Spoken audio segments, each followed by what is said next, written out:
welcome to the Irish NFL Show in association with QuinnBet. Check us out across X, Facebook, YouTube, and live, of course, on our own website, irishnflshow.com. You can also get our Thursday night football preview in advance of the kickoff, which at the time we're streaming live here will be later this evening, early Friday morning. You might have missed that one already if you are checking into the podcast after the fact, but you'll still get the TNF preview wherever you get your podcasts of that Bills-Dolphins game.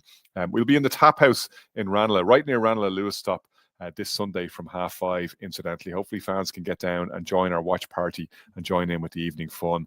The big news on that one, though, I should have led with this, is that there's 2 tickets to Sunday week's game between the Steelers and the Vikings at Croke Park to be won. Where will you be on the 28th of September? Hopefully you will be in Croker watching the game, and we can help make that happen for you if you don't have tickets already. Rock down to the Tap House. Even if you do have tickets, who wouldn't want an extra 2 to bring a couple of friends to the game with them and enjoy the first ever regular season game on Irish soil. Into the 6 p.m. window of games we go for the week 3 action before we get to week 4. We have Shane Brennan, the Jets, traveling to the Bucks, who are favored by 7 points in this one.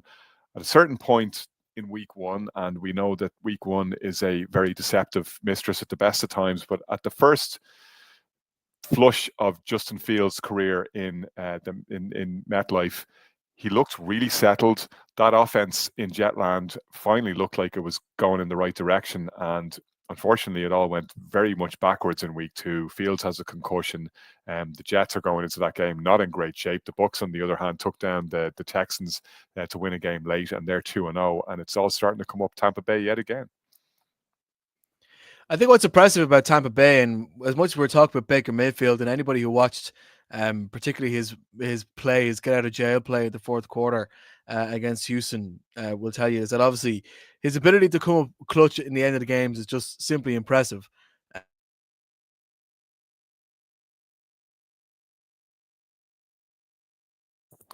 think we lost Shane in his prime there. Kieran, maybe we'll come to you on Baker and the start of the season and how he's still going, even with another offensive coordinator. It seems the Baker Express just is not ready to stop yet.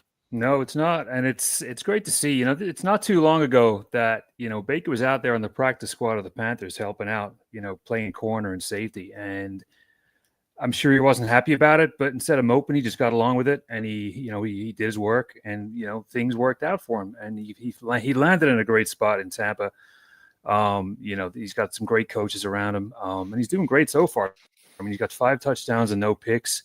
This Tampa, that was a great match a great game on Monday night with the Texans, real back and forth. But you always kind of felt that Tampa had something extra. Texans were struggling all night. They just, they were stuttering along on offense, and they weren't really able to really get into the end zone with a lot of what they were doing.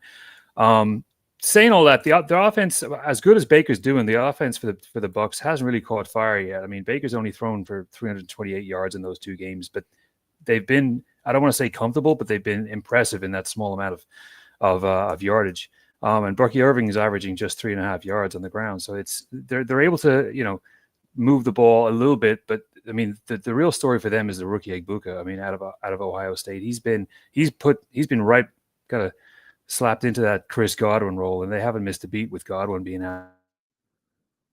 Hasn't missed a beat with that either. As regards the Jets, you've got to be really concerned with the Jets, notwithstanding Fields being out. I mean, that team looked awful. It looked like a Jets of the last 10, 15 years the other day. I mean, it was just nothing's working for them. Breece Hall moved the ball. He had 29 yards on 10 carries against the Bills. The Bills did what the Bills do. They stomp on your throat. And they didn't let the Jets get anything going at all. And you've got to be concerned if you're a Jets fan. I mean, it's at this stage of the year. I mean, they're looking 1-2 right in the face, or 0-3 right in the face. Sorry. I mean, there's very few kind of nailed on scores or nailed on games you can call in the NFL. I think this one in Tampa on Sunday is one of those. I mean, every facet of the game, the Bucs are too strong. Tyrod Taylor will be in there. Who knows how much of an impact he'll have. But I think there's going to be some real testy Aaron Glenn press conferences, just like we had on Sunday coming in the not too distant future in Jetland.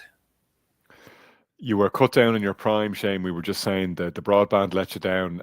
Anything else you wanted to say before we put in all our picks?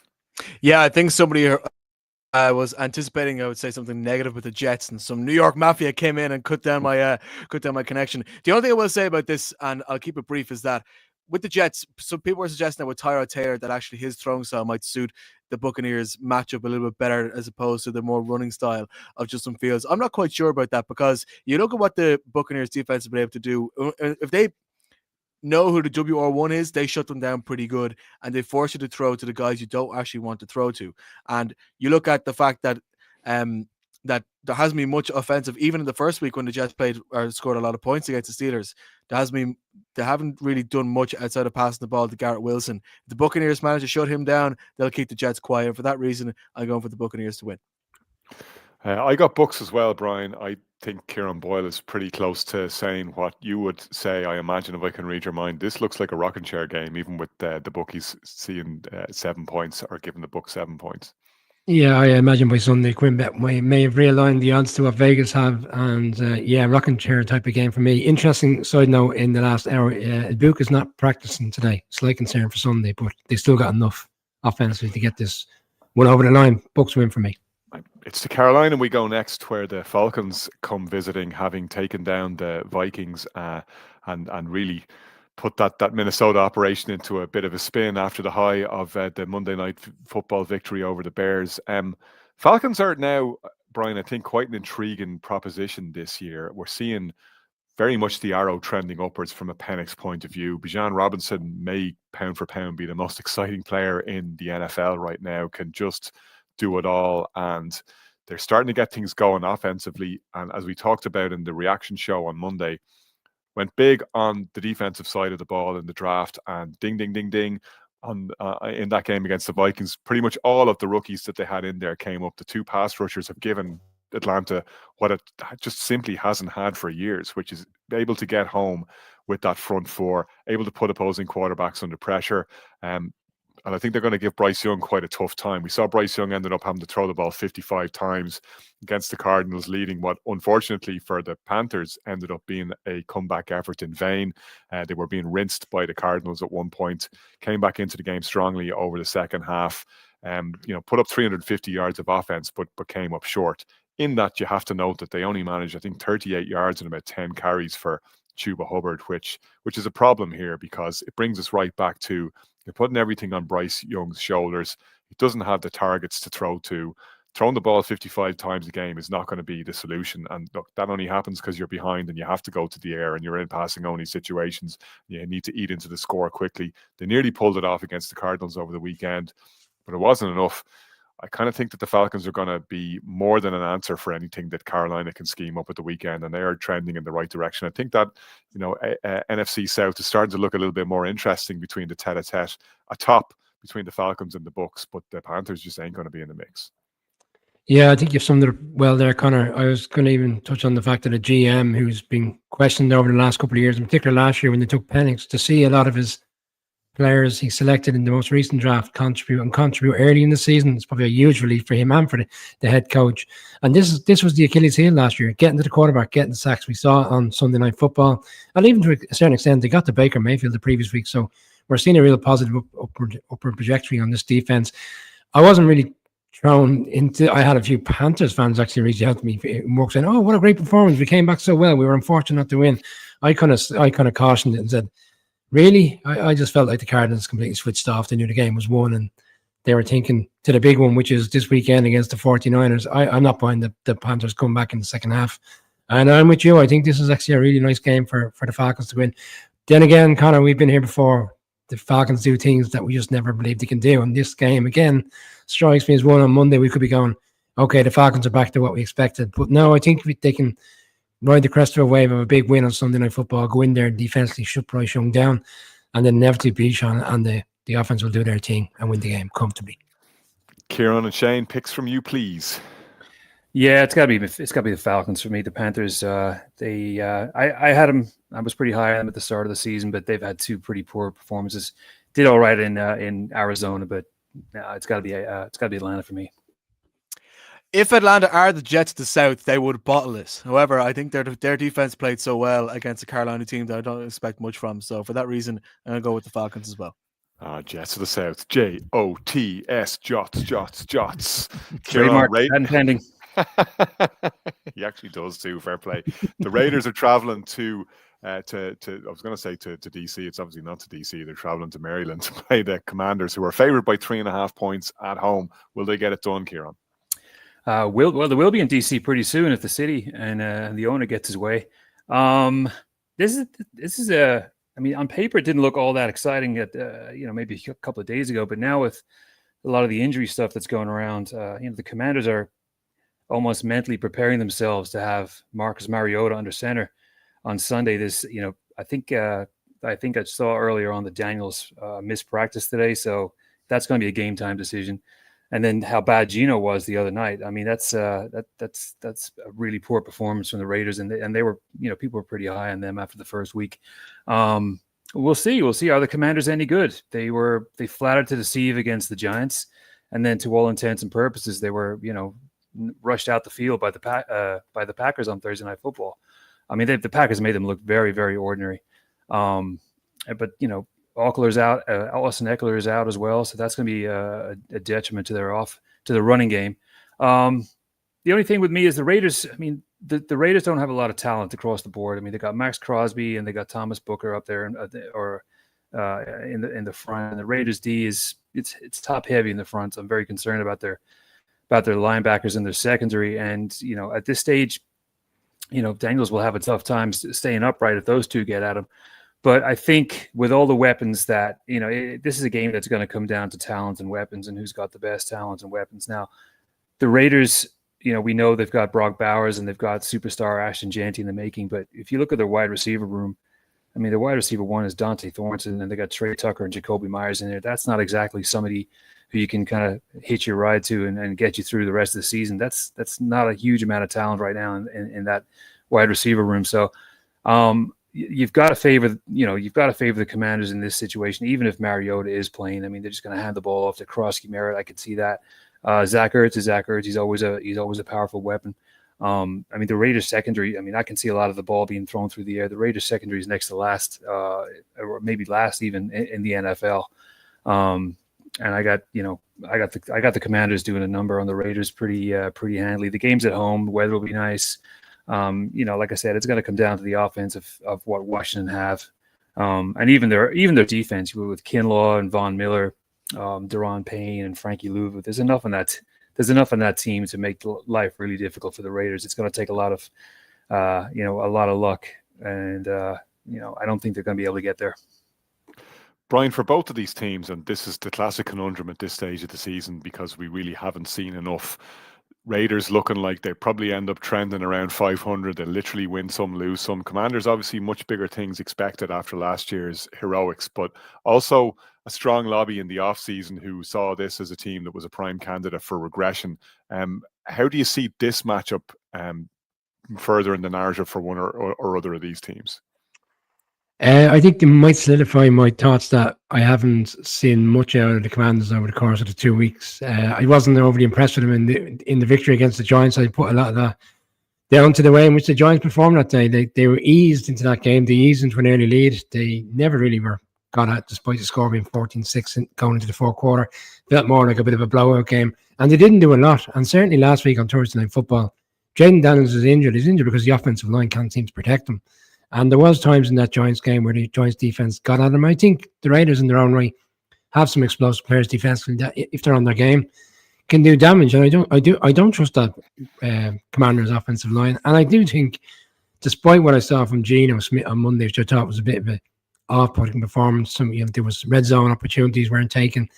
I do think they have an opportunity to go in and surprise me. If it is Mariota, I think all bets are off in terms of who can win this game. I am going to go for the upset. Claxton alerts. Connor, I'm going to select the Raiders to go into the Commanders Stadium and find a way to navigate a victory. There you go. Assuming Mariota's playing, which it looks like it's trending in that direction, but I'll go Raiders.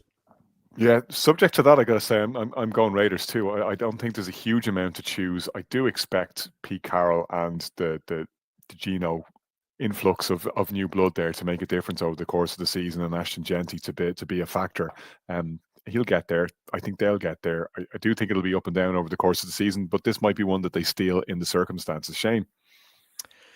Which advantage you think is better? The fact that the Commanders are coming off this on 10 days rest and playing Thursday night football versus the late Monday night for the Raiders last week, or the fact that the Raiders have super scout Tom Brady on their side, who was commentating for the Commanders 2 weeks ago.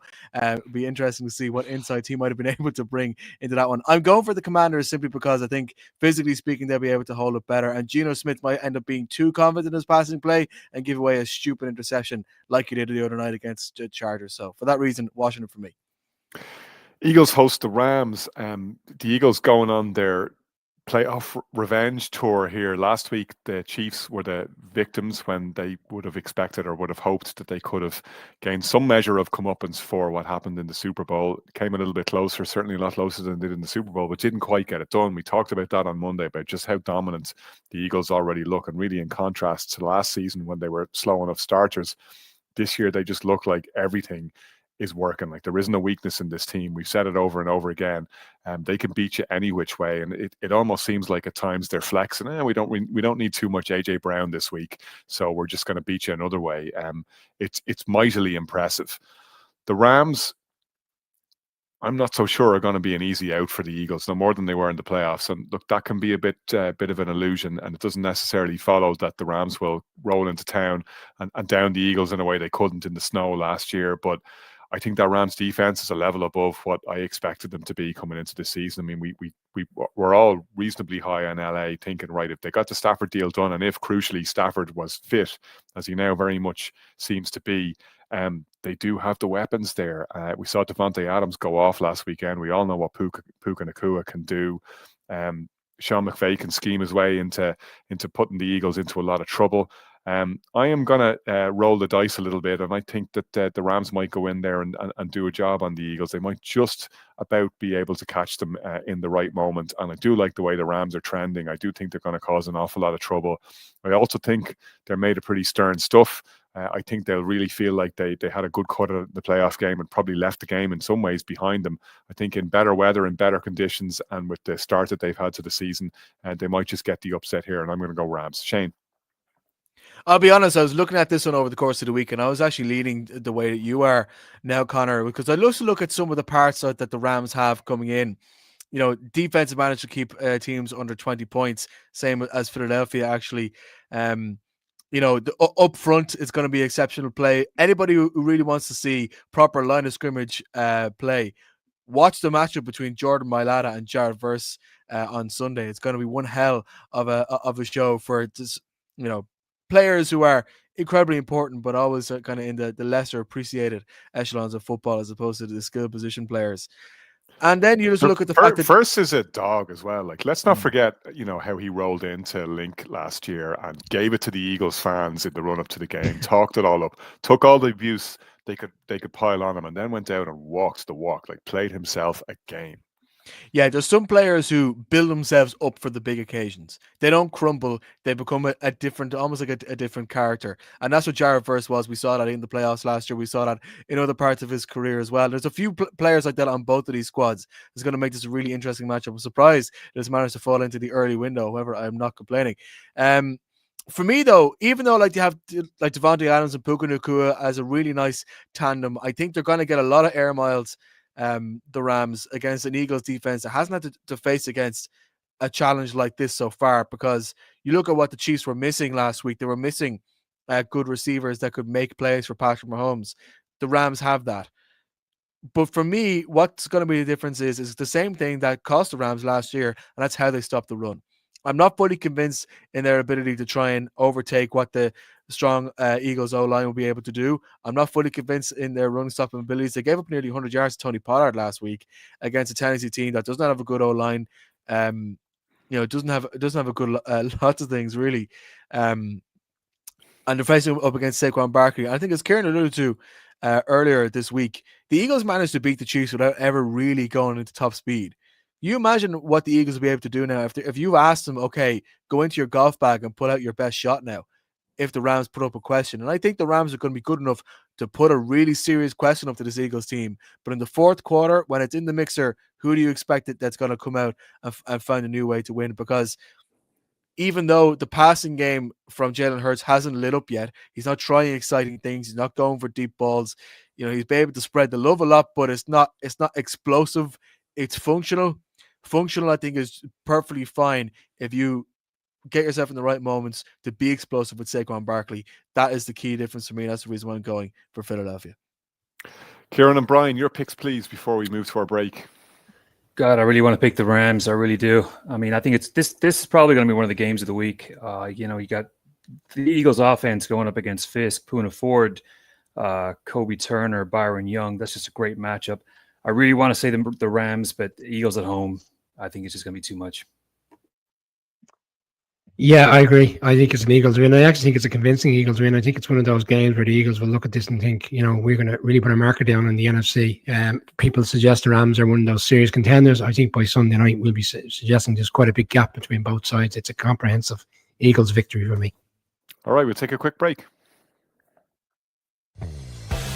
Great odds. You're in control. You always bet responsibly.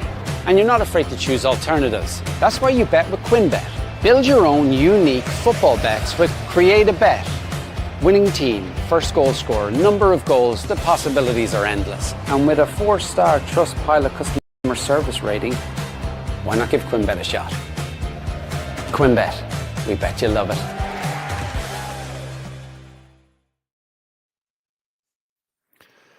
Kieran, the super soaraway Green Bay Packers now with 100% Micah Parsons added roll into Cleveland to face the Browns, and they bring with them a 7.5 point favourites tag from the bookies, which on the form that we've seen over the past 2 weeks looks like more than enough for the poor Browns to handle just a week after being pulverised by division rival Ravens.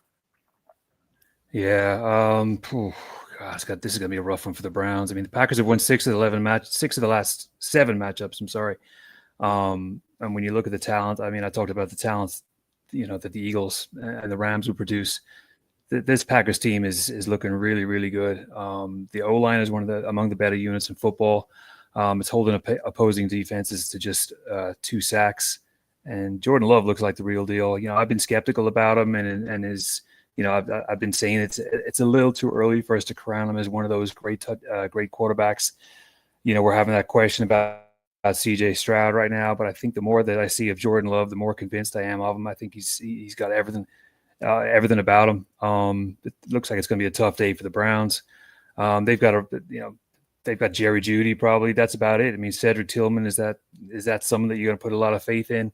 Flacco has struggled a lot, and it may not be long until we see Dylan Gabriel come into the fold. A lot of people thought it might be week 4, week 5, but if this gets out of hand, you might see the hook coming in and Dylan Gabriel coming in for some time. I mean, the Browns, they're close to the bottom in rushing offense. They've only mustered 82 yards per game. That's not going to do you any good. They've only scored 1 touchdown on the ground. They bring in Quinshon Judkins, decent last week, but that's another rookie. I mean, the best the Browns could do is hang their hat on the defense they have, and Jim Schwartz dialing up. They've hung tight with the Ravens and the Bengals in the past, but this is going to be a huge test for them, even though the Packers are on the road.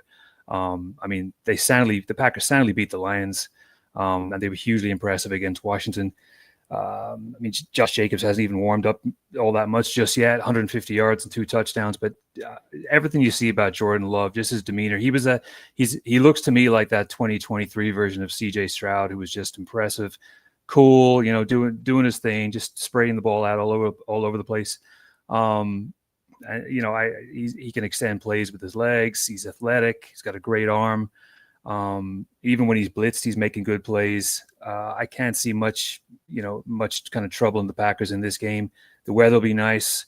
It's a good time to get Cleveland on the road in September. So, it's got to be the Packers for me. I think that they just have too much talent across the board. The Browns are going to be scrambling for their life. I know there's a lot of talk about Stefanski's job being safe, but if they keep putting up performances like they have in week 1 and 2, come October, a lot of those questions are going to start resurfacing. And by the time McDaniels, by the time McDaniels is gone in Miami, everyone will be searching around for the next coach to go, and he's going to want to try and find a win or two in the next couple of weeks. But I don't see it coming this week. Yeah, he's had a tough start to the season, and they obviously came down close to beating the Bengals and were unlucky not to pull that one out. Just ran into a buzzsaw last week in a hurt and angry Ravens team who took all their anger out on Cleveland. I think the only thing really to watch in this game to me, as you were kind of alluding to, Kieran, is how does Jordan Love go against this defense, particularly in the early going, maybe before the Browns end up behind as we fully expect them to be and have to chase the game, and it becomes a lot easier for Love. The only question mark, based on what we saw at times last season after the injury and when he was a bit out of sorts, is will he get that unhappy habit he has for chucking the ball up occasionally and coming away with a regretful pick? Will he get that under control? We need to see. That's really the only question mark you've got over the Packers heading into this season. Does he get in the form that he was in 2 years ago, and can we see him get back there? The way he started, it seems very much that the answer to that question is yes, and he seems to have taken a further step forward under Matt LaFleur and addressed some of the accuracy and decision-making issues that at times plagued him last season. At other times, of course, he was sensational, as he has been so far. It's just way too soon for the Browns to be facing this Packers team before they've gotten anything together, and they haven't really had much of a chance to do so. Don't see there being much question over this one. Brian? It seems to be the evening for breaking news on injuries. Tucker Kraft got a serious injury in training or in practice today. Looks like he's gone for the foreseeable. They got Musgrave there. I imagine he can do a job in this particular game. Yeah, Packers for me. I think they'll cover that 7.5 point spread. Shane? Just on Jordan Love, I'm pretty sure the last time he threw an interception was actually against the Bears last November. I'm open to correction on that, but I'm pretty sure I heard that stat going around that actually, and I always viewed him the same as being somebody who's just not very good at ball retention. But no, that might be an area you might be starting to control. In terms of this game, easy cheesy for the Packers. Good stuff. Okay, our next game on the slate here is Colts Titans, I should say, Brian. Tennessee hosting the Indianapolis Colts with Danny Dimes in tow. Indiana Jones. Everybody loves Daniel Jones these days. He's the talk of the town, isn't he, Connor, over the course of the last 2 weeks? I think you've got to be impressed with the Colts last week. To come out in that game and find a way to get victory. I know people will suggest it was given to them in a roundabout way at the end because of the leverage flag on the Broncos. The kicker misses it. They get the additional 15 yards. It becomes a chip shot. But I was surprised in the sense of how competitive the Colts were to keep. I thought the Broncos would have found enough. They had enough. Bear in mind what we saw from them last season. I thought they would have stepped up a little bit more from week one to put this Colts team away. And right now they're on a crest of a wave. And they are one of the early talking points of the season. And in this instance, going into Tennessee, again, we do always speak about these AFC South games being quirky. Teams tend to go on the road victory. Sometimes they lose the home games against the same team. But in this manner, bearing in mind the Titans, who this week, like Brian Callahan is, for me, he's another one under the gun in terms of the hot seat. Like there was question marks whether he was going to remain as head coach after 1 year, but he felt Cam Ward is coming in and he can work with a young quarterback. From what we've seen of Cam Ward in his short dose so far, I think many head coaches will have to work with this guy. And I wonder if they continue to lose games despite the quarterback maybe playing well, will he remain in situ? I think the Colts will dig this one out as well. I think the Colts come out the right side of it. Jonathan Taylor, Daniel Jones in the run game again, and it's a Colts victory for me. Shane, I'm going to take a quick step backwards, and I hate to do this to you, but as you were talking about Jordan Love and his ball security issues, I was thinking, I'm pretty sure I remember a playoff game not going too well. He threw 3 picks against the Eagles in January, so November was not his last interception, I'm afraid. Far be it from me to bring up a stat that doesn't make the Packers look good. I would never want to do that, and he hasn't thrown one since, to be fair to him. Look, back to Colts Titans.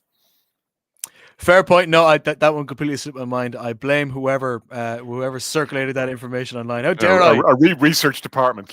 We need a research department. As trained journalists, I'm letting DCU and all the rest down. In terms of this game between the Colts and Titans, I think when it comes to the Titans, we have to remember the fact that they're working with a new offense, a new quarterback, a lot of new things being put in to a team that has been threadbare and was threadbare going into the season, was threadbare last year in a lot of different parts. They don't keep a hold of their own guys. They didn't really go massively in free agency to fix different parts, particularly in, not only the skill position, but offensive line, the defense in particular. So facing against two of the best defenses in the league in the Rams and the Broncos was never going to be an easy start for them. This has to be a game that they're aiming for to try and be some sort of breakout game for Cam Ward. And if it doesn't happen, I agree with Brian. Brian Callahan is definitely going to be on the hot seat if nothing improves here.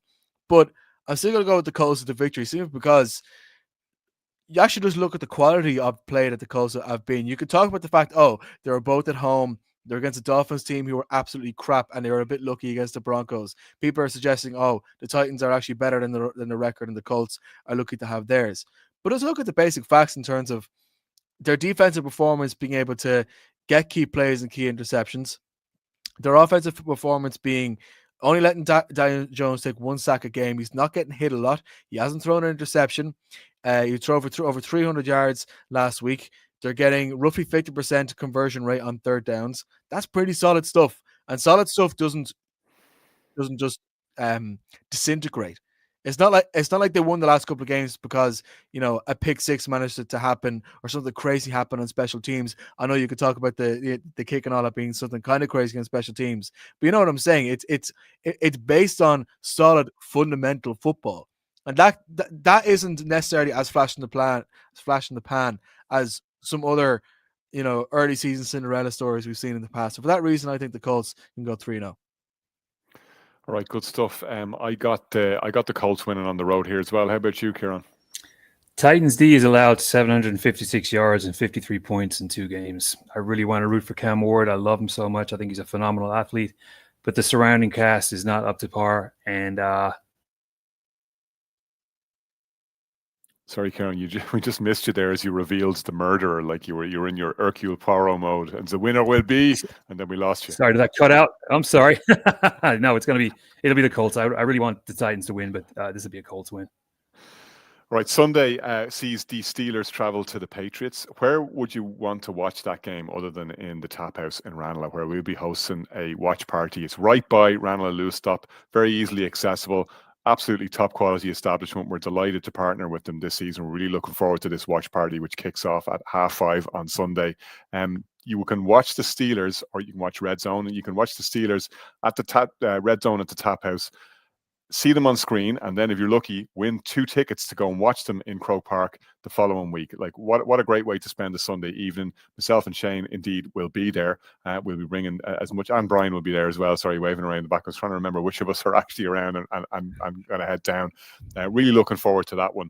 But to the game itself, Shane, I kind of fancy the Steelers to pull this one out on the road. I expect Mike Tomlin's hairdryer to be absolutely ringing in their ears after the Seahawks game last weekend, which is one of the most un-Steelers-like defeats I've seen in a long, long time. There's one thing you expect from the Pittsburgh Steelers, no matter what they're putting out in the field, it's good execution. Like one of the most shocking special teams plays we've seen in a long time. And it's funny because as fans, like a lot of people were slightly unsure about the kickoff rules because they've changed them a couple of times in the last 2 seasons. It can be kind of hard to keep in touch with them.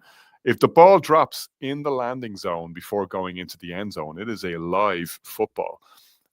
So what either seems to have happened with the kickoff returner for the Pittsburgh Steelers is that he didn't realize that it wasn't going to go all the way through the end zone and assumed it would be a touchback, or else didn't realize it was a live ball. Seahawks just skate in, put a hand on the ball, and it's instantly a touchdown.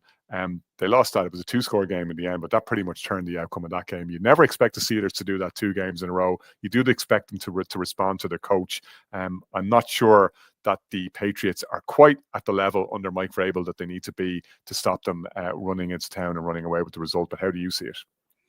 Yeah, good point on the Steelers, because the fine details and all the things like that is exactly how Mike Tomlin keeps managing to get winning seasons. And that was, when there's a lapse of concentration, or there's a lapse of standards, especially in front of a home crowd. Let's not forget last week, there's always a response. Things are always worked on in a very diligent manner. I think the bigger thing here, though, is because they were playing against a very, very incompetent Dolphins team, and there's some good analysis floating around in terms of how bad the Dolphins were in their clock management, particularly in the last drive of the game, when they should have had a touchdown, ended up coming in. They wasted so much time, wasted timeouts, didn't really know what to do, there was no quarterback leadership on the field. None of these are going to be problems with the Steelers. And I think what was masked last week from the Patriots' point of view is how bad the Patriots' defense actually is and how much work they really need before to build up to a standard. And the key aspect of this is you go back 2 weeks when Aaron Rodgers was playing exceptionally well against away to another AFC East opponent in New Jersey. What they did well was they got attacked the middle of the field, short-ish throws, managed to find space and get the wide receivers to run up. When Miami were getting the most run, that's what they did. When Las Vegas 2 weeks ago and Geno Smith managed to get the plays that brought them towards getting the touchdowns, that's what they did. And this matchup matches up really well for Pittsburgh when it comes to their offense versus the New England defense. And then you look at the fact that on the New England offense side, Drake May is having a smooth game, but he doesn't have the wide receivers that he needs that he can trust, I think, that they can properly plan on what they're doing there. I think there's still a bit of work to be done in that regard. And when it comes to the run game, Ramondre Stevenson and Travion Henderson, this actually might be a breakout game for that game, particularly in Travion Henderson. It's taken him a little while to warm up, even though he is a bit of a preseason darling. He actually might have a really good game here, and that could keep this game close. I'm expecting this one to be close and to be entertaining going right into the fourth quarter. And I'm not just saying that because I hope that's going to be good crack in Ranelagh on Sunday. I genuinely believe that. But if the Patriots don't bring a run game against a Pittsburgh Steelers pass game that I think will get a lot more traction across the field, I'm expecting the Steelers to just simply win this game by putting up more points early and putting them up often. Just two quick points on the crack in the tap house, Shane. It's going to be great crack because we'll be there and there'll be a crowd there and there'll be great buzz. So don't worry about that. The second thing is, like, I know you can take off your Patriots tinted glasses for a second. The Patriots winning isn't crack for anyone who isn't a Patriots fan. Like that's not what we want. I don't think it would be any diminution of the crack if the Patriots get curb stomped. I think we'd all quite enjoy that. We were heartily sick of them on their dynastic run, unless you missed a trick there. The rest of the world hates you. You just need to accept it. Kieran.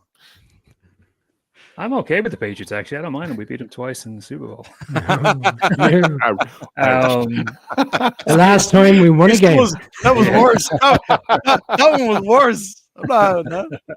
Steelers D has given up back-to-back 100 plus rush yards. I like the Patriots in this. I like Shane said, Ramondre Stevenson and Travion Henderson. I like the Patriots at home. I think the Steelers are on the ropes.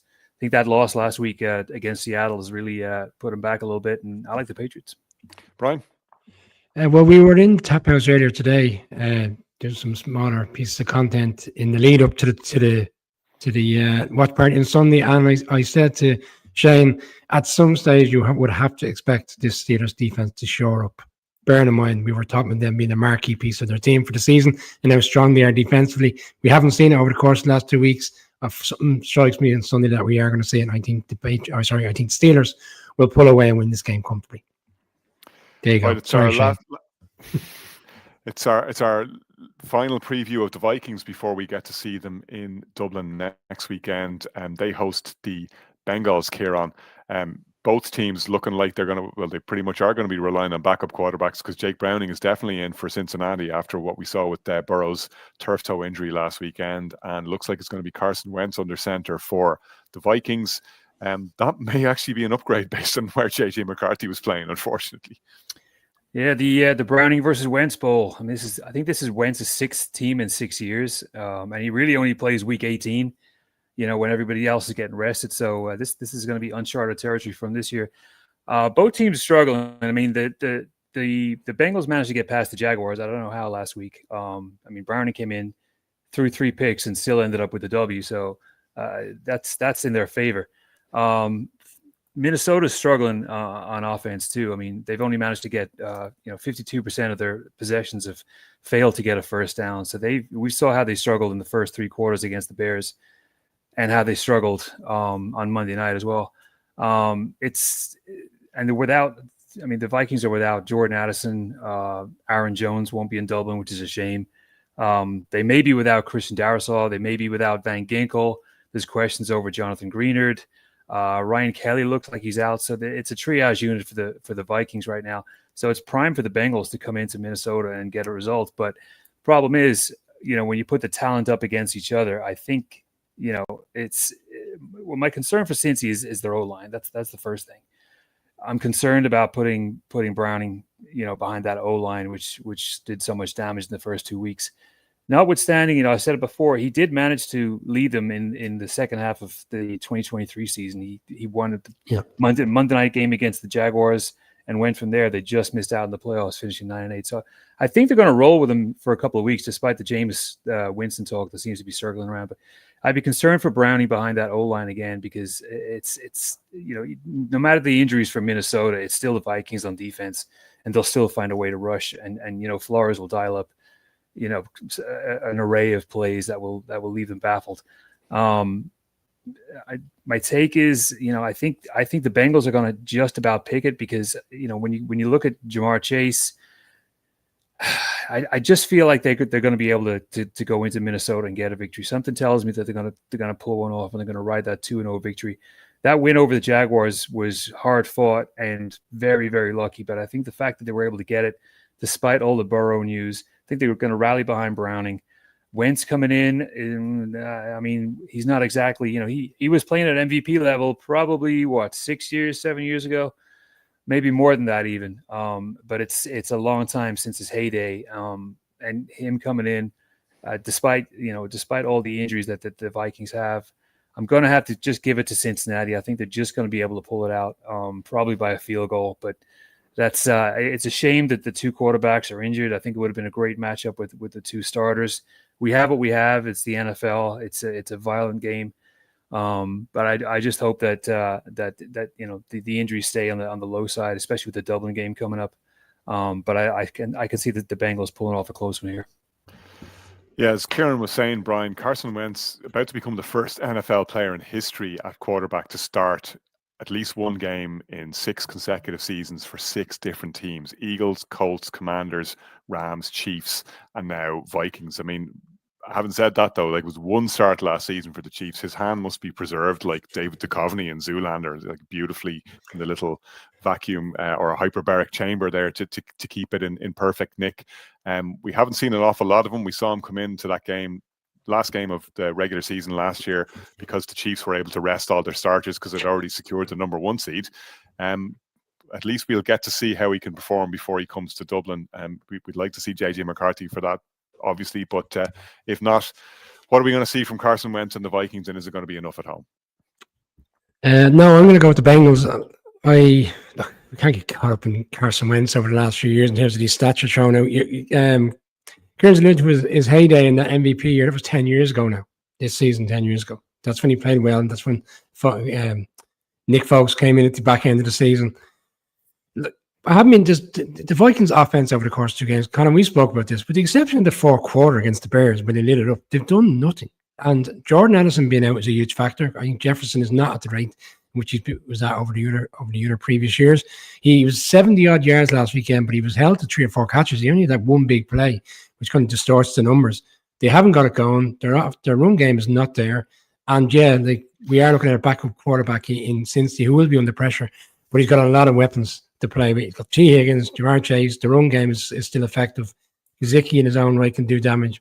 I just think they have too many opportunities offensively, despite a really strong Vikings defense. And there was a mad game a couple of years ago around Christmas where the Bengals came back from nowhere to win that game at home. They needed to win to make the playoffs. Browning was the quarterback, and I remember him on the sideline referring to being let go by the Vikings, and he still held it against them. He'll probably hold it against them again on Sunday. I think he'll come out firing. I think the Bengals win. I got Vikings just about pulling it out at home here. Shane? There's nothing more Minnesota Vikings than one good performance from the backup quarterback. We saw it the Pastronaut. We saw pretty much a whole season with Sam Darnold. I'm going to go for one half-decent performance of Carson Wentz at a win this week. Right, Texans Jags is our next game. Jags at home, 2.5 point favorites with the bookies. And for me, this all comes down to not only the Jags being at home, but whether they can get their pass rush home, because that doesn't seem to be one of the more challenging assignments in the NFL these days. If you're playing the Houston Texans, who we saw were lamentably poor at protecting their prize asset, CJ Stroud, last year, who ended up on his back way too often. And unfortunately for him and for them, so far this season, it's been the same score. Other side of the ball, different story. Texans, I think, have quietly built what might be one of the better, if not one of the best defensive units in the NFL. And they indeed have a mean pass rush themselves with Daniil Hunter and Will Anderson Jr. on either end there, twin-pronged attack. One of the best secondaries in the NFL to go with that as well. Not an easy team to throw on, not an easy team to run on. And that's going to give Trevor Lawrence and that Liam Cohen-inspired offense plenty to think about in that game. But if the Jags can wind up any sort of pass rush, I think they'll keep the Texans quiet enough to win this game. Texans obviously dropped their home opener in heartbreaking fashion to the Bucs, and I think it's more misery here. I think it's a Jags homestand in Jacksonville. Kieran, you're closer to the action there. How do you see it? Ooh, it's dark times in Duval County right now. There's a lot of PTSD going on, especially with local radio 1010 XL up here in 2 weeks. 2 weeks it took. Was it? Oh yeah, no, it doesn't take much. 2 minutes of it is all it takes half the time. It's PTSD for Jaguars. A lot of the people on radio are saying this is typical Jags. It doesn't matter who the coach is, doesn't matter who the quarterback is, doesn't matter the quality of the team. This is what the Jags do. They find a way to lose a game that was there to win. I mean, the Jags' performance was solid, but borderline impressive in the first half of that game. Last week in Cincy, and they just found a way to throw it away. The old Jags problems are resurfacing. We saw the sideline interaction between Cohen and Trevor Lawrence. That was a big talking point here all week. And is there a rift between the two? I mean, obviously it's too early for any of that kind of talk, but this is a huge divisional clash. I mean, this is a huge amount riding on this. Texans are 0-2, Jags are 1-1. Texans win and the same record as the Jags, and now that both of them are looking up at the Colts. Like I said, the old Jaguars problems just resurfaced. It was receiver drops. 11% of all Trevor Lawrence's pass attempts are being dropped by his receivers, and that's the highest in the league. They're worse in the red zone. Over 21% of his passes have been dropped. You saw the De'Ami Brown throw. That was a nailed on touchdown. And he struggled as well. I mean, he's got much better O-line help, but he's still been struggling. He's getting the ball out a little bit too late. I mean, Browning threw, like I said earlier, 3 interceptions, and they still won the game. The last 4 drives for the Jags against the Bengals was field goal, punt, turnover on downs, end the game. And a lot of people were saying that's the same old Jags. This is a chance for the Jags to turn that all around. They've got the Texans coming in. It's going to be beautiful weather. There's going to be no excuse. I don't think there's any reason why they can't put up a strong performance. This Texans team is reeling. They really are. That loss against Tampa was demoralizing. It looked like they'd done enough, and then Baker put the Superman cape on and just decided to bring the whole team along with him. I mean, they held the Bucs to 360 total yards, but offense hasn't scored enough. That's the big problem for the Texans. And the other problem is the O-line. It's probably the worst in the league, and that's even counting the Giants. Stroud, he was looking indecisive, inaccurate, and that was despite them being in the game a lot. He went 13 for 24 on 207. The Texans' run defense, like you said, Connor, they've got Daniil Hunter and Will Anderson, 2 absolute beasts. The defense did everything they could to try and keep him in the game, but if Stroud can't be protected, and if you can't get the ball out fast enough, then it's going to be a tough, long season. And I can see the Jaguars just teeing up on him on Sunday. So great. I mean, this is kind of, for me, obviously being more local to it. This is kind of up there with the Eagles-Rams game in regards to must-see TV, because everything's riding on this. A loss for either team, and it's going to be alarm bells ringing like crazy, and it's still only September. So I do like the Jags to pull it out solely because they're at home. But I do see Stroud shaking off the ills he's had the first couple of weeks. I do see him kind of breaking out. But I do see the Jags just pulling away. They're probably going to win by a touchdown when all is said and done. Shane. Yeah, give me the Houston Texans. Brian. I would argue this is the biggest game of the weekend, Connor. If the Texans are to lose, and I know on the basis of us all selecting the Colts, they'll be 3 games behind in the division already at the start of the season. That's huge. For a team that everyone expects to be challenging for the division, I will go Jags as well. I think Jags find a way to win. All right, we'll take a quick break before we get to the 9 o'clock window. This is Ireland. Rugged, wild, and endlessly captivating. A land shaped by history, where ancient castles whisper stories of the past. where world-class links golf connects you to breathtaking landscapes, and where centuries of craftsmanship and culture are blended to produce world-class whiskies, savoured as music and laughter fill the air. Adventure calls from every corner, and tradition pours from every dram. Step into landscapes that take your breath away, and moments that stay with you forever. From vibrant cities full of life to warm welcomes shared with friends old and new. Golf and whiskey are just some of the ways we connect you to Ireland's culture, craft and soul. But every journey with us is about people, place and authentic experiences you'll never forget. This is more than a trip. It's the Dunes and Drams experience. Discover Ireland with us and make memories that will last a lifetime. Good stuff. We love the Dunes and Drams break. Gives you just enough time to grab a drink from the kitchen. So fair play to David and the team there. That drink was on them. Shane, we have Broncos Chargers next, and we talked just a moment ago about the exchanges on the sideline between Liam Cohen and Trevor Lawrence. Sean Payton and Bo Nix kind of like getting into it as well. They had a tete-a-tete on the sideline last weekend. Hasn't gone the way that Bo or Sean Payton would have liked it to go necessarily over the first 2 weeks of the season, particularly with the dramatic and self-inflicted defeat that ended their last game on that field goal, where they had the 15-yard leverage penalty that made a missed 60-yard field goal a second to go from 45 yards that went over. What do you think happens here when they take on the Chargers, who really are in a position now to take control of the AFC West with the Chiefs' travail so far this season? I think it's an interesting one because the Broncos have cut frustrated figures over the last couple of weeks. Even though they got the win against Tennessee, offensively they were nowhere near as explosive as we expect them to be, and defensively they've been solid. But then, I think sometimes the balance isn't necessarily coming with the right matchups against the teams they're facing against. Again, Tennessee was obviously a different prospect to facing against Indianapolis.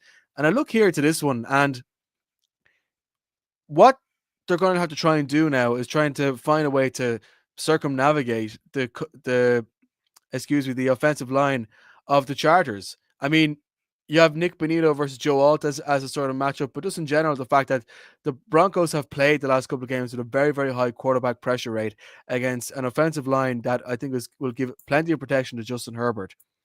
And Justin Herbert, who, even though he's getting the ball, releasing the ball quickly, when you're watching him, he's passing the eye test in terms of the fact that his passes are going nice and deep, they're going quick, they're being accurate. You're not watching with a sense of trepidation that something might go wrong or you might end up throwing a pick. The Chargers are just coming into this game with a hell of a lot more confidence in their game, offensively and defensively, than the Broncos are. So it's going to take the Broncos a lot to try and G themselves up to make this a real challenge. And the fact it's an AFC West matchup, anything could happen. The whole sort of any given Sunday, really, you add an extra layer of spice set when it comes to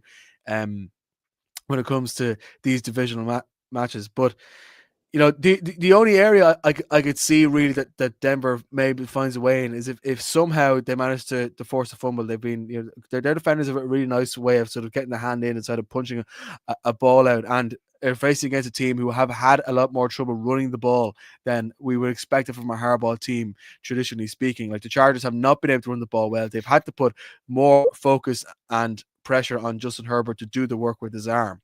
And does that lead to a defensive turnover? Does that lead to, a fumble, interception, less third downs being converted? Maybe. I think it's gonna be on the Broncos defense to try and keep this one close, because I'm not confident in Bo Nix and the offense to take control of this game. They need to be given the opportunity to put the knife in key moments of the game, depending on where they get, turnovers or special teams. It's gonna come down to something close like that. But even all that said, I just think the Chargers have got too much quality, confidence, and swagger to let this one slip by the wayside, because they know how important this game is to try and keep ahead of the Broncos, take control of the AFC West, and make sure that the Chiefs don't even have a sniff of getting back at them as the season goes on. Yeah, if the Chargers are going to charge her, or rather, if they're going to convince you that they're no longer going to charge it, this is exactly the kind of game that they want to win, I think, Shane, for all the reasons you've outlined. The Patrick Mahomes-led Chiefs are 0-2 for the first time in Patrick Mahomes' NFL career it's wide open, and the audition has started for the team who's going to be the new AFC West champions. Like, I'm sure we all expect the Chiefs to come good, but right now that division is open. The Chargers are 2-0, and they're in a great spot here, hosting the Broncos, who, as you said, haven't gone exactly as they would have wanted things to go so far. We all know what they can do on the defensive side of the ball, but Sean Payton in particular talked up that team coming in, saying he was so excited, like couldn't wait to tell NFL insiders attending the training camp that, this is one of the 2 or 3 championship caliber teams that he's felt he's had on his hands in his entire coaching career. Like, he put a big target on their backs when he said that. And so far, it's only 2 weeks in, so far, they haven't justified that. And you certainly don't justify it if you're losing games in the manner that they lost the game last week, in which they really snatched defeat from the jaws of victory. Where the Colts are, the Broncos would love to be, which is not something we would have said so far at the start of the season. So it's a lot on them to come in there and get their season really back on track at this early stage. I think the prize is too great for the Chargers. I think what we've seen so far from the Chargers tells me that Justin Herbert and that crew are going to do enough. As you say, Shane, they're having to rely on his arm a little bit more than perhaps they would want to for a Harbaugh-led team, but they can also rely on his legs, as we saw in week 1. He's making good decisions when he scrambles, and he's a handful, as we all know, when he gets into that mode. No more than Patrick Mahomes has had to strap on the Superman cape even more than he perhaps would have wanted to so far this season. Justin Herbert seems well primed to do that, and I think that will see them home here. Brian? J.K. Dobbins' revenge game, Connor, having been with the Chargers last year. I think this is a hugely frustrating game for whoever loses it, because you touched on it there, no matter what the circumstances are of Sunday Night Football, the Chiefs game, this division is very much there for the taking this year. I'm going to also side with the Chargers. I think the Chargers pulled this one out of the bag late on. Big win for the Chargers. They remain unbeaten. Kieran? Since last season, since the start of 24, the Broncos are 2-7 in one-score games. I like them to right that this weekend. I think the Broncos are going to go into SoFi and get the victory. I'm still not convinced of the Chargers. I know they look good, but it's still September. All right, we'll stay with you, Kieran, because we roll next to the Cardinals-49ers game. Cardinals visiting Santa Clara, where the 49ers are favored by 2.5 points at home, but where the visiting Arizona Cardinals are looking to get themselves off to a 3-0 start. It hasn't been smooth sailing by any manner of means under Kyler Murray and that Cardinals offense in particular, but it's a big opportunity for them. Yeah, it is. But, they're going into Santa Clara, and, notwithstanding the fact that the Cardinals swept the 49ers last season, and Shanahan actually the only NFC West team that Shanahan's got a losing record against. And that's a pretty impressive kind of stat for the Cardinals to have. Injuries are piling up for the 49ers. Obviously, Purdy's out. Ayuka's not ready yet. Kittle is out. Questions over Juwan Jennings for this weekend. But I just, Arizona, they don't do anything for me. I just can't warm to them. I can't get inspired by them. I can't back them. I just don't see enough in the team. Obviously, if anyone saw the Kyler Murray Michael Vick tribute this week, speaks volumes about his leadership qualities and his judgments, in my opinion. That's a hugely ill-advised picture to take, even if it was his own dogs. But anyway, I'll get off of that. The way they let Carolina back into the game last week has got to be concerning too. I mean, that game was dead to rights, and they just let Bryce Young and a fairly poor Panthers team come right back into it, and they just about held on despite the onside kick. Cards are doing okay. I mean, they're averaging 23.5 points early. Kyler Murray's 383 yards and 3 touchdowns so far. So everything looks good on paper. I just can't trust them to continue and to kind of maintain that over the course of the season. They're in a tough division. I actually fancy the 49ers for this, despite all the injuries that they have. I just see, we know that the injuries they have with the wide receivers, but when you got Christian McCaffrey out there, we hope that he stays healthy, because the league is all the better for when he's out there. And even with the injuries, I just still fancy the 49ers. I think there's too much talent on that team. With the Cards, I mean, they still haven't got Marvin Harrison going. He's only got 98 yards so far. He's got a touchdown, but only 98 yards in 2 games. He's a Brian Thomas Jr., Malik Neighbors kind of talent. You've got to get the ball in his hands way more than that. 98 yards over 2 games is not going to do it. and they're winning games, in spite of them. They're going into Santa Clara. I think that the 49ers are going to buck that trend of being, having a losing record against them. And I think the line has gone between 2.5 and 1.5. I think it's now settled on 1.5 for the Niners. So I like that. I like a field goal for the Niners. So I got the Niners winning. Brian, Brock Purdy's game status still not clarified yet. He was a limited practice participant today for the 49ers, so trending obviously in the right direction, thankfully, after his injury. The 49ers have been winning ugly, and they've been winning despite the injuries. Like, they haven't had an awful lot of luck with injuries this past couple of years, to put it very mildly. But if they can keep doing that, things augur very well for them late on in the season. Yeah, if they get all the players back and they get a settled side, and then like we spoke with this 49ers team last year, where we all acknowledged injuries put their season to bed very early on in the season. I kind of felt like it was going that way very early on in this season. I'm not convinced they're going to play Brock Purdy on Sunday. It seems like a huge jump to come from that injury after the first game, Conor, to be here in week 3 and being out there. I think most people are going to see Mac Jones playing in this game, and I acknowledge where Kieran is coming from in terms of this gritty mentality this team has, despite injuries, to kind of pull out these wins. The sloppy victory last week in New Orleans against a team that many don't see winning many games over the course of the season. But the Cardinals, for me, have players that can do damage, and I don't think, even if you look at player for player with the Seahawks in week 1, I think there's more explosive players in this Cardinals offense, and like it's not like a daunting challenge for them. They've gone in here before and found ways to win. Early on in the season last year, they went in there and won. I think the injuries catch up with the 49ers on Sunday. I like the Cardinals. This division could arguably be one of the most competitive divisions in the league this year, Conor. You look at where we are, we're talking about the Rams, suggesting the Rams could win and go 3-0. If they do, it's 2-1. 49ers, Cardinals have a good record. Seahawks playing the Saints on Sunday. A lot to play for. Looks like a really competitive league out west, but for me on Sunday, it's going to be the Cardinals' day on Sunday in Santa Clara. I really like this matchup. This is one of the better games at this weekend because, to a certain extent, you have the 49ers playing with, if not one hand tied behind their back, at least half a hand tied behind their back. The Cardinals ultimately trend towards consistent mediocrity. They flatter to deceive more than any other team in the NFL over the past couple of seasons, in my opinion.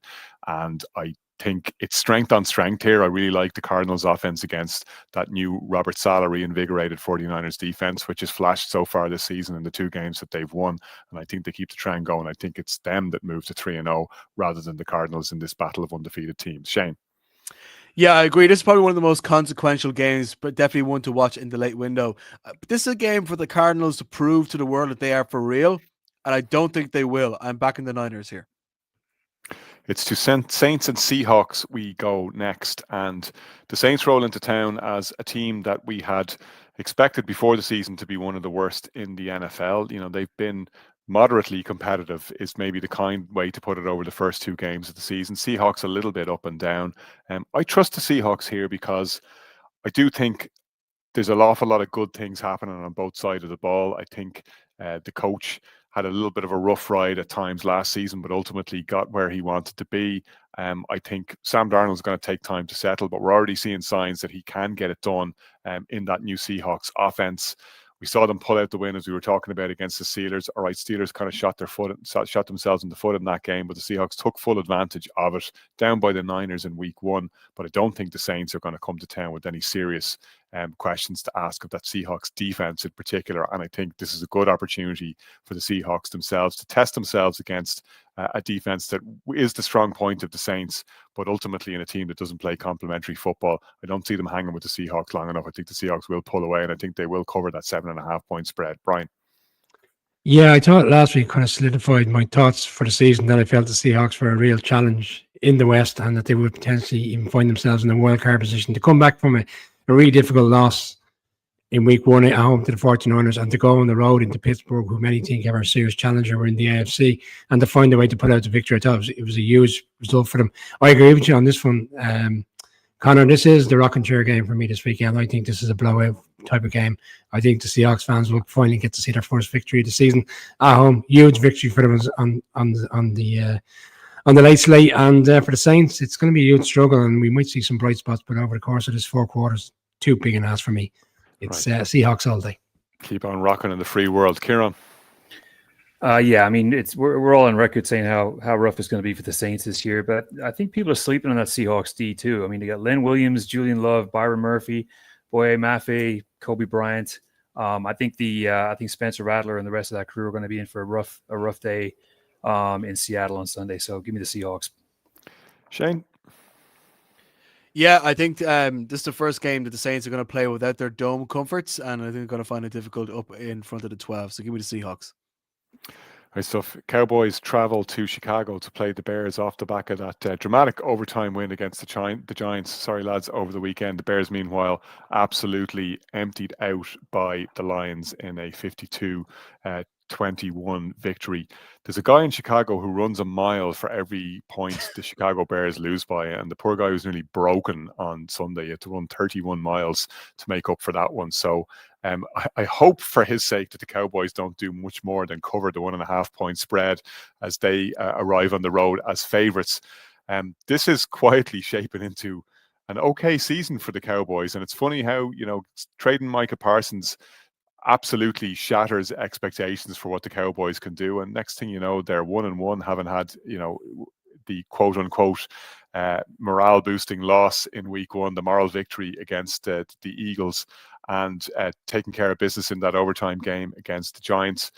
For the Bears, it's been all pain and no gain for Ben Johnson so far. He was criticizing his players' efforts at practice during the week, saying that they don't have championship caliber training traits or practice traits. And so far that's shown up for the Bears. Huge amounts of penalties, at times not looking like they're on the right page and have figured out what Ben Johnson is asking them to do, not without 1 or 2 bright spots. We talked about how Roma Dunze piled up 7 catches for 128 yards and 2 touchdowns in that loss against Detroit. And in the first half, they did hang with that high-octane Detroit offense and, looked like it might be a much closer affair than it ultimately turned out to be. But the Bears haven't put together anything close to 4 consistent quarters of football, highlighted by that loss against the Vikings, where they completely collapsed in the fourth quarter and could do absolutely nothing to stop JJ McCarthy. Was then shown up the following week from scoring 3 straight touchdowns. I don't think this is the week, unfortunately, from my perspective, where it comes good for Chicago. I think it'll drop Ben Johnson to 0-3, ask a lot of questions about Caleb Williams if he can't get something going in this game. I think it's the Cowboys who come away with the victory. Shane? Yeah, I look at this and I see a matchup between 2 teams who sure know how to ship points, but only one team I think knows how to score them. And that's the unfortunate reality of where Chicago is right now.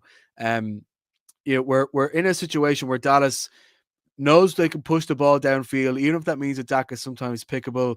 CeeDee Lamb has gone over 100 yards twice in the game. He's passing the ball really well around to a lot of different receivers.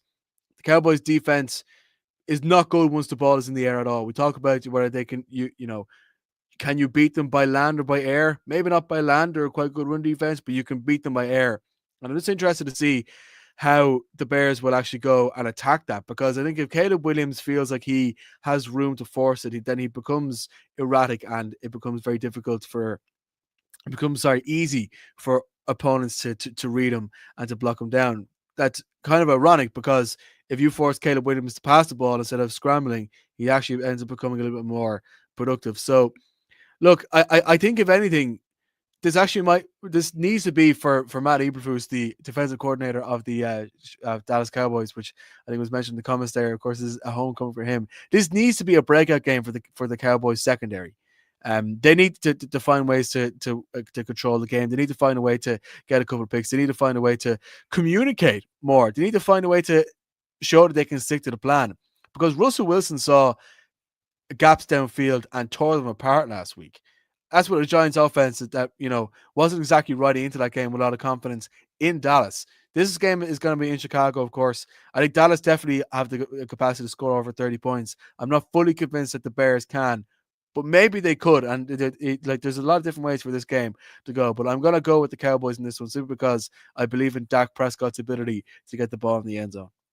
Brian, do you believe in Dak based on what you've seen?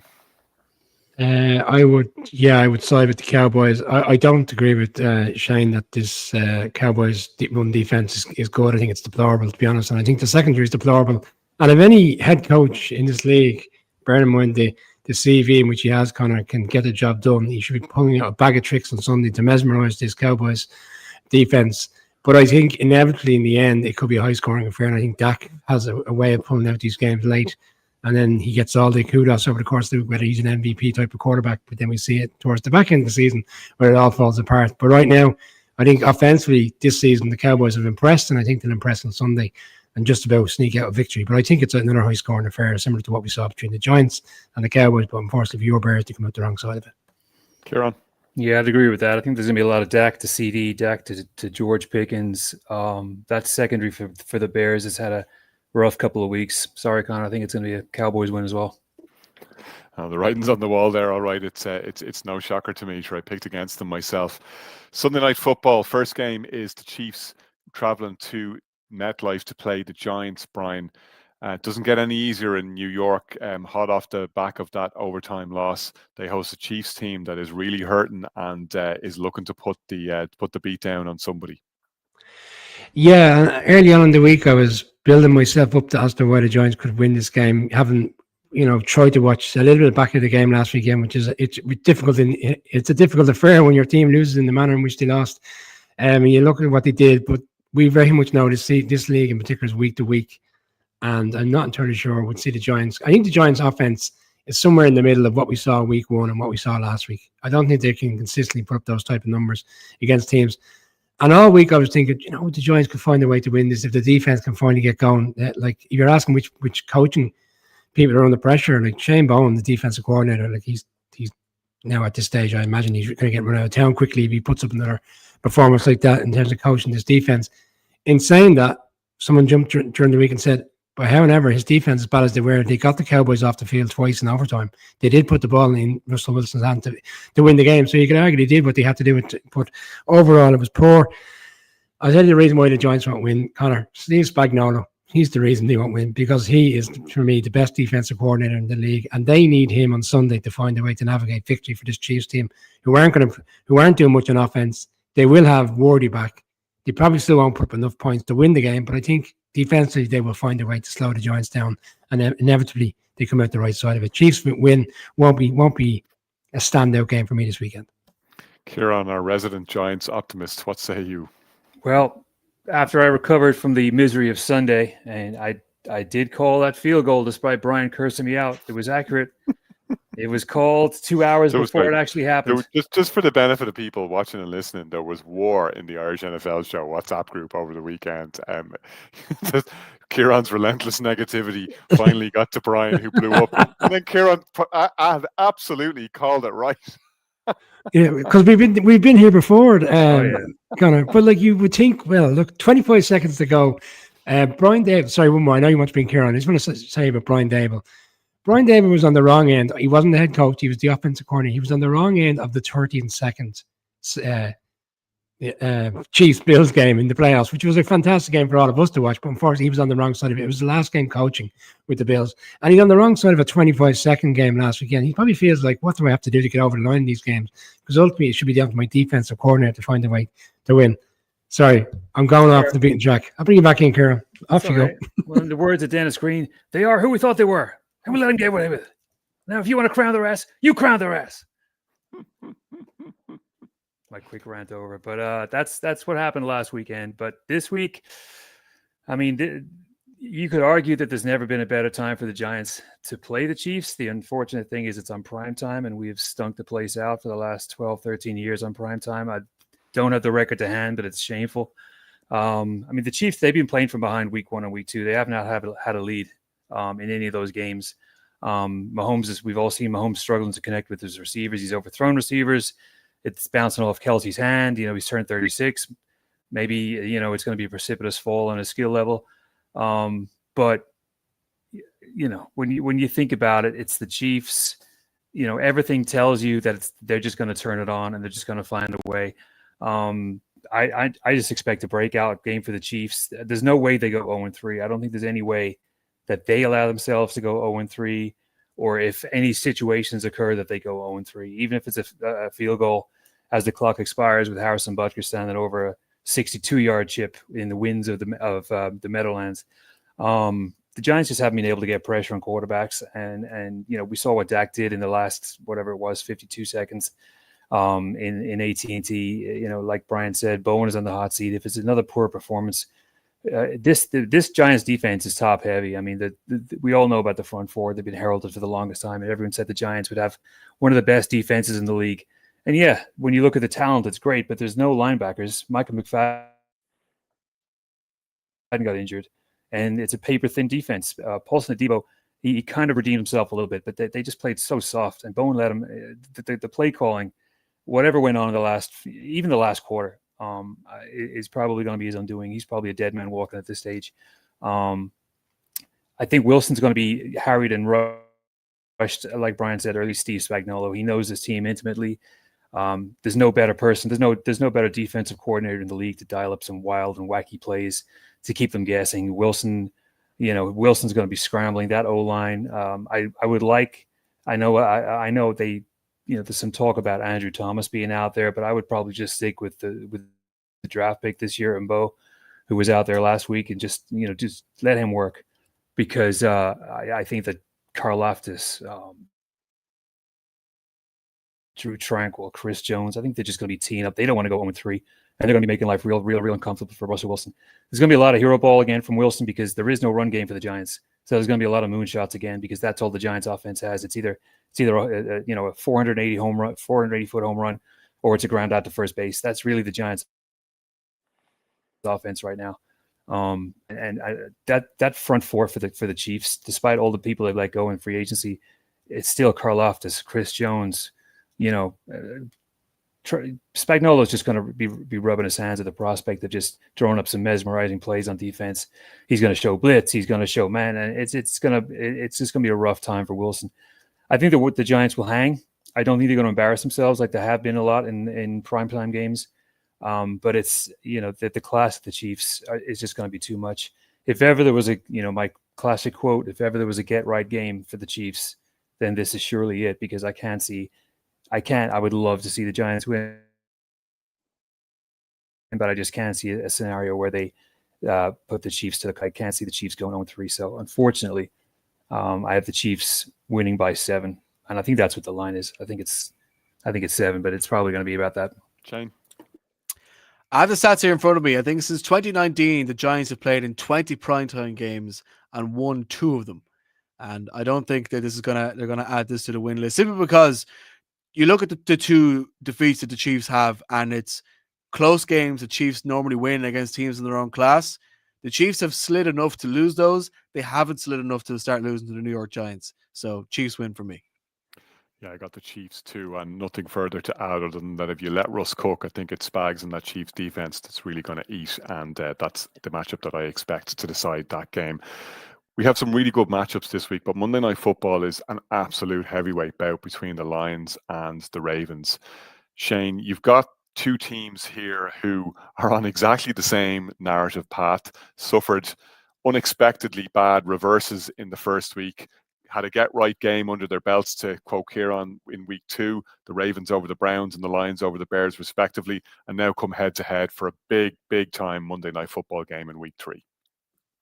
Yeah, I'm looking forward to. I should be chatting to somebody over the weekend to try and give this game the full preview it deserves, because it's an absolute monster matchup between 2 teams who have very few weaknesses. It's hard to try and pick through this one, because how do you make a case based on a particular matchup when both of these teams generally have all the bases covered? The big difference is going to be in both teams' run game. I think we have to remember the Ravens last year had the best run defense in the NFL, but on individual games when they struggled badly. You see what happened against the Bills last year in the playoffs. Similar situation a couple of weeks ago. If something starts going off but the Ravens run defense, everything completely collapses, and they're coming up against Gibbs and Montgomery, who, as we saw last week against Chicago, and we saw for the majority of the season last season, they are ruthless. There's no lack of concentration. There's no anything. You give them space to run, and they will run it, and they will destroy you. And as well as that, because the Ravens generally have we've seen the last couple of years, have had this tendency that even if they play exceptionally well, you don't trust them to close out games. Again, the game against Buffalo 2 weeks ago being a prime example of that. To come up against a Lions team who are exceptional at just keep going, keep, like a dog chewing on a bone, keep getting at it, chewing away, and believing and trusting in your grit and in yourself to find a way to win. That said, on my picks graphic, I have the Ravens to win. Am I fully convinced by that? No, I might change my mind on that by Monday. But the reason I'm going for that is I just think that if everything clicks right for that defense, that they manage to keep Gibson Montgomery relatively quiet, that Jared Goff can be picked off at least once, that Lamar Jackson can play MVP caliber football again, that they might just have the edge at home against a Lions team who, let's not forget, the last time that the Lions played against a team this caliber was 2 weeks ago against the Packers, when they just did not look like themselves. Now, I'm not saying they're going to be that bad against the Pack than they were against the Packers. I'm expecting them to be a whole lot better. This is going to be a very, very closely run game. But if you're looking for an edge, if the Ravens have to come from behind and win it, I trust them to do that. And at the moment, that's where I'm leaning. Shane, I set out a narrative to cue you in there about the two teams having had bad reverses in week 1 and putting it right in week 2. But that was a slight fallacy as far as the Ravens were concerned. The Ravens actually put together 2 really good performances in 2 consecutive weeks, and they just came up against an unbelievable Bills comeback in week 1. And yeah, they have their own questions to answer as to how they let that one slip. But the body of work in that game, to me, pointed to a team that's in a much better place than the team that they're playing. The Lions obviously were able to show what their talent can deliver in week 2, but they're not quite right. I don't think we fully expected them to be. We do expect them to get right over the course of the season. Baltimore is not a place you'd particularly want to be going if you're not 100% where you need to be. The Ravens, I think it's the quality of that secondary and and whether they can contain the run is going to tell a lot. If they can, we know what happens, Jared Goff, when you really get to him, as happens to pretty much any quarterback in the league, to be fair. But he can quickly go from Mr. Reliable into a turnover machine. I think that's what's going to decide this game. You're going to see a couple of passes picked off. You're going to see the Ravens get out in front, and provided they don't build a double-digit lead and then miraculously throw it away routine, I think they will come home. Kieran? Well, until the Ravens can show me that they can actually close out a game, I'm going to go with the Lions, just purely based on last week's performance. Brian?